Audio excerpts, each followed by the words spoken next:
Water boatmen and backswimmers belong to the insect order Hemiptera.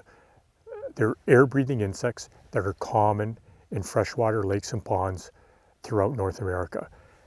They are an important trout food source, particularly in the spring and in the later fall months. They're air-breathing insects, so you can see when you look closely at these insects, they have a bubble of air under their abdomen. It's like their tank of oxygen. So they have to come to the surface, fill that tank of air, and then they dive down. And that's why they have that very shiny appearance. So boatmen and backswimmers, they're aptly named because their third pair of legs are highly elongated and they're feathered, so that when they stroke, it's like they're rowing a boat through the water. Because they're an air-breathing insect, they still can survive under the winter when the lake is covered in ice, because when a lake freezes over, there's always air pockets under the ice, and these boatmen and backswimmers congregate in those air pockets and can survive the winter. So the day the ice comes off a lake, boatmen and backswimmers are a readily available food source for trout.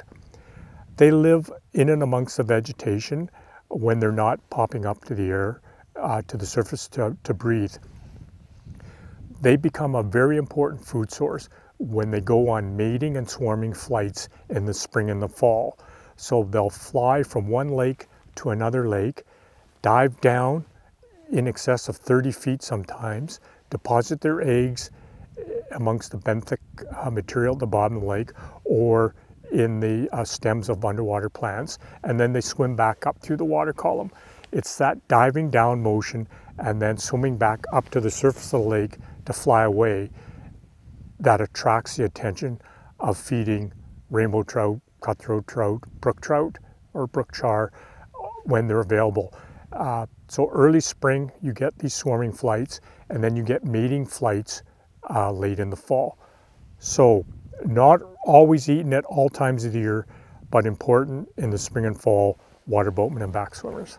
Water boatmen and backswimmers are a food source for trout primarily in the spring, early spring months, right after ice off, and then late in the fall when they go on mating and swarming flights. So at ice off, they're a good pattern because they survive the winter under the ice. They're an air-breathing insect, but when the lake freezes, there's air pockets under the ice, so they live in those air pockets. So right at ice off, there's not a lot of bugs hatching because the water's too cold. So they go on little food sources that are available, like shrimp and juvenile damselflies, dragonfly nymphs, things like that, leeches, and water boatmen, backswimmers. So these guys are bopping through the water. They can be found at any depth, but we typically fish them on, depending on the depth of water we're fishing. In shallow water, we'd fish them on a type 2 or a type 3 full sinking line. And then in deeper water, say over 20 feet in depth, you can use a type 5, 6, or even a type 7. So if you're fishing boatmen in the spring, you'll see them in the water on the shoals when you're fishing in shallow water. So it's just, here's a type 3 full sinking line. I got my boatman pattern on, and I'm just gonna fire it out and show you the retrieve. So they can be found anywhere in the water column, but in the spring we're often fishing in really shallow water, like 10 feet or less. So we fire the boatman pattern out there, let the fly line sink, so we're getting close to the bottom, and say we're only in 8 or 9 feet of water right now, so I'd wait maybe 15, 25 seconds, and then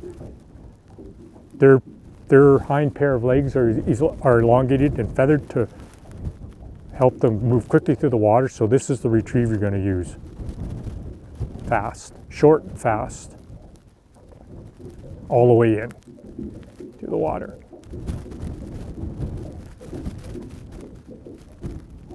Okay, so, and then bring it in,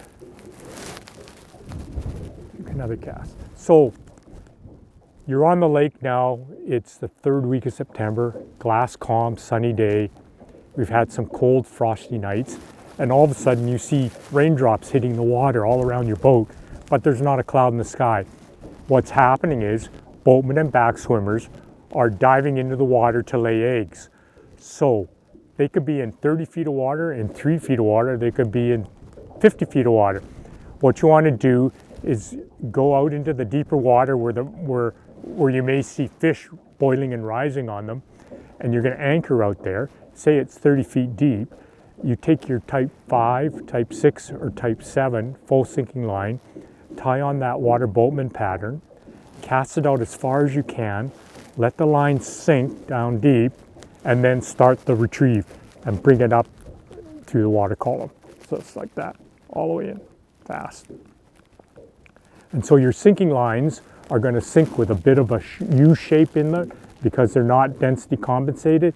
So the tip is lighter than the midsection, so you get a bit of a U formation. So when you cast it out and wait long enough, you'll get this U forming, and you're going to actually, when you start retrieving, you're going to actually pull the fly down and then bring it back up through the water column, just like the natural insects are doing it. So again, everything is, regardless if you're fishing in shallow water in the early spring or a boatman backswimmer fall in the late fall period, it's fast retrieves. Not long, they're not doing this, it's short bursts because that's what they're moving, exactly how they're moving through the water. Always good to have a few boatman and backswimmer patterns in your fly box. The only difference between the two species really is that the water boatman is quite a bit smaller than a backswimmer. So backswimmer patterns could be tied on hooks as large as a number 10 scud hook, whereas boatman patterns are tied on 12 and 14 scud hooks. They're smaller. So let's have a look at one of those patterns. So this is an example of a water boatman pattern, and you can see the rubber strands of stretch floss coming out the sides to imitate that third pair of elongated and feathered legs. That's what makes them swim through the water. So that's a boatman pattern. Now I'm just going to take this one off and show you the backswimmer, which is a bigger. So here's the backswimmer. This is the ultimate boatman, a Jennings ultimate boatman pattern, but it really is a backswimmer. You can see it's quite a bit bigger, and it's all tied out of foam, and so it's very buoyant. But so it floats above the sinking line when it's stripped up through the water column. And again, it's got that pair of stretch floss legs to imitate that pair of legs.